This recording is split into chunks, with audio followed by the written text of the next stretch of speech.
দীপ্ত টেলিভিশনের জনপ্রিয় কৃষিভিত্তিক অনুষ্ঠান দীপ্ত কৃষি পূর্ণ করল 1 দশকের সফল পথ চলা। ইতোমধ্যে 1841টি পর্ব সম্পন্ন করেছে। শুরু থেকেই প্রান্তিক কৃষক ও কৃষি পরিবারের জীবন সংগ্রাম, সাফল্য এবং সম্ভাবনার গল্প তুলে ধরার অঙ্গীকার নিয়ে এগিয়ে চলেছে দীপ্ত কৃষি। খোরপোশ কৃষি থেকে বাণিজ্যিক কৃষিতে রূপান্তরের সাহসী উদ্যোগ, কৃষি উদ্যোক্তাদের সাফল্য গাথা এবং দেশের কৃষি উন্নয়নের নেপথ্যের মানুষদের অবদান ধারাবাহিকভাবে তুলে ধরা হয়েছে এই আয়োজনে।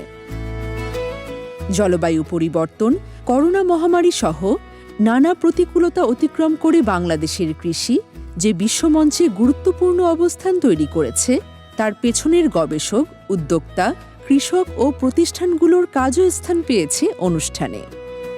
গত 10 বছরে দেশের প্রায় প্রতিটি জেলা ও উপজেলায় ছুটে গেছে দীপ্ত কৃষি টিম।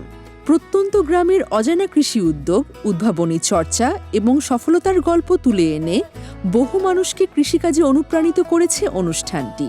একই সঙ্গে অঞ্চলভিত্তিক কৃষি সংকট ও তার সম্ভাব্য সমাধান নিয়েও নিয়মিত প্রতিবেদন প্রচার করা হয়েছে। বাংলাদেশের কৃষি অর্থনীতির চালিকা শক্তি সেই পরিশ্রমী কৃষক ও কৃষি সংশ্লিষ্ট মানুষের গল্প তুলে ধরার অঙ্গীকার নিয়েই 1 দশক পার করে আজও এগিয়ে চলছে দীপ্ত কৃষি।